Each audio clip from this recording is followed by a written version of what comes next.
মায়েরা শিশুকে দুধ খাওয়ানোর থেকে মায়েরা উপকারিতা পেতে পারে। যেমন জন্মের পরপরই যে রক্তক্ষরণ হয় তা তাড়াতাড়ি বন্ধ হয়ে যায় অক্সিটোসিন নামক একটি হরমোন যখন নিঃসৃত হয় তার থেকে। তাছাড়া মায়ের পেটের ব্যথা কমে যায় এবং মাতৃ শিশুর পূর্ণ গর্ভাবস্থা থেকে তার পরিত্রাণ পায়। আসসালামু আলাইকুম। আমি অধ্যাপক doctor Mohammad Rafiqul Islam, senior consultant Delta hospital limited, শিশু বিভাগ কর্মরত আছি। আমি আপনাদেরকে আজকে শিশু খাদ্য সম্পর্কে কিছু কথা বলবো। প্রত্যেক জীবেরই জন্মে মাত্রই তার খাদ্যের প্রয়োজন হয়। মায়ের শিশুরা মানব সন্তানগণ যখন মায়ের পেটে থাকে ভূমিষ্ঠ হওয়ার আগ পর্যন্ত মা থেকে সম্পূর্ণ পুষ্টি পেয়ে থাকে, কিন্তু জন্মের পর তাকে বাইরের থেকে খাবার দিতে হবে। সে খাবারটা কি হবে? সেটাও আসবে মার কাছ থেকে, মাতৃদুগ্ধ, যেটা শুরু করতে হবে জন্মের 1 ঘন্টা পর থেকে এবং 6 মাস পর্যন্ত শুধু বুকের দুধ খাবে। আর 6 মাস পরে সম্পূর্ণ খাবার যোগ করতে হবে বুকের দুধের পাশাপাশি এবং তার পূর্ণ 2 বছর পর্যন্ত খাওয়াবে। এরপর পারিবারিক খাবারে যাবে। কারণ বুকের দুধের রয়েছে আল্লাহ প্রদত্ত অনেক গুণাগুণ। পুষ্টির প্রধান সরবরাহকারী হচ্ছে শিশুদের জন্য মাতৃদুগ্ধ। 6 মাস পর্যন্ত সম্পূর্ণ বা 100% শিশুর পুষ্টি সাধনে সক্ষম। 6 মাস পরে যেহেতু শিশু বড় হয়ে যায়, চাহিদা বেড়ে যায়, তখন বুকের দুধের পাশাপাশি সম্পূরক খাবার দিতে হবে এবং সেটাও হবে নিজের পরিবারের থেকে। নিজেরা যা খান, শিশুকে দুধ খাওয়ানোর থেকে মায়েরা উপকারিতা পেতে পারে।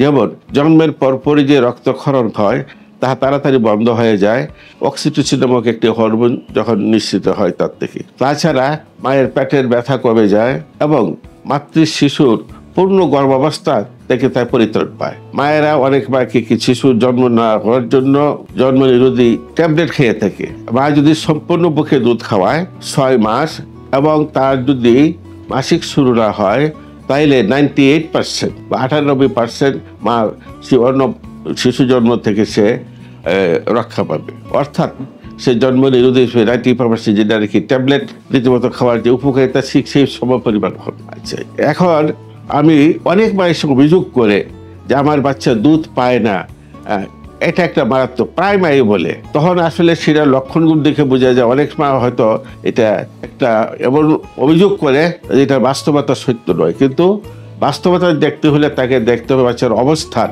এবং দুধ খাওয়ানোর সময় কীভাবে লাগায়। এই সম্পর্কে সংক্ষেপে 2-3টা কথা বলছি। অবস্থান বলতে মায়ের অবস্থান প্রয়োজন। মায়ের অবস্থান থাকবে, মার আরামদায়ক অবস্থা দুধ খাওয়ানোর সময় থাকতে হবে। সেটা শুয়ে হইতে পারে, বসে হইতে পারে অথবা দাঁড়াইয়ে মায়ের অবস্থা পেতে হবে। এরপরে শিশুর আরামদায়ক অবস্থা, সেটা কিভাবে সম্ভব? সেটা হলো শিশুকে মাথায় এবং তার পিঠ সম্পূর্ণ সোজা রাখতে হবে, সমস্ত শরীর আলগে ধরে রাখতে হবে, মায়ের কাছাকাছি থাকতে হবে এবং শিশু মায়ের কাছাকাছি থাকতে বোঝায় যে শুধু কাপড়ের উপর থাকলে হবে না, স্কিন টু স্কিনে, চামড়ার সাথে বাচ্চার চামড়া মায়ের চামড়া একত্র থাকবে। এতে উপকার হলো মায়ের বন্ধ্যত্ব যেমন বাড়ে, সেরকম দুগ্ধ পরিমাণ পরবর্তী খাবারের জন্য দুধ উৎপাদনে সহায়তা হয়। কাজে এই স্কিন টু স্কিন কন্ট্যাক্টটা খুব গুরুত্বপূর্ণ।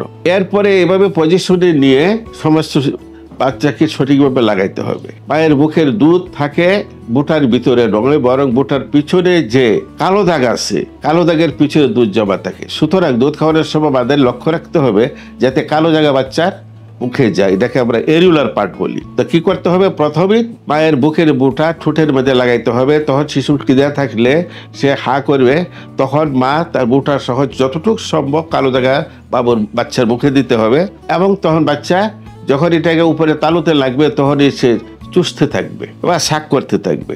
যখন বুক ভরবে সে গিলবে, শ্বাস নেবে, পুনরায় বলবে যত করে এক বুকে দুধ পায়। তাইলে বারভাবে লাগছে কি না মায়ের বুকে সঠিকভাবে বোঝাচ্ছে হলো যে কালো জায়গায় বেশিরভাগ থাকবে মায়ের বা বাবুর মুখের দিকে বা বাচ্চার মুখে থাকবে, তার থুতনি লেগে যাবে মায়ের মুখের সাথে এবং মুখটা বড় করে হাত থাকবে এবং নিচের ঠোঁটটা বাইরের দিকে উল্টানো থাকবে। এই অবস্থানগুলো যদি লক্ষ্য করে দেখা যায় তাহলে বুঝতে হবে বাচ্চাটা সঠিকভাবে মায়ের মুখে লাগছে।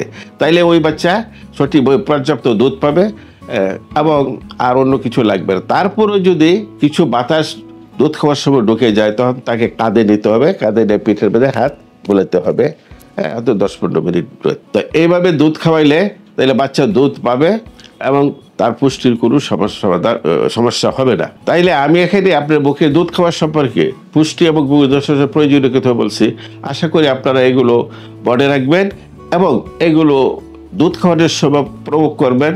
হ্যাঁ, এবং অবশ্যই বাচ্চাকে 6 মাস পর্যন্ত সম্পূর্ণ শুধুমাত্র বুকের দুধ, এবং তার পাশাপাশি এরপরে 6 মাস পরে 2 বছর পর্যন্ত সম্পূর্ণ খাবার সহকারে 2 বছর পর্যন্ত বুকের দুধ খাওয়াবেন। আপনাকে ধৈর্য ধরে শুনার জন্য আপনাদেরকে ধন্যবাদ। আসসালামু আলাইকুম।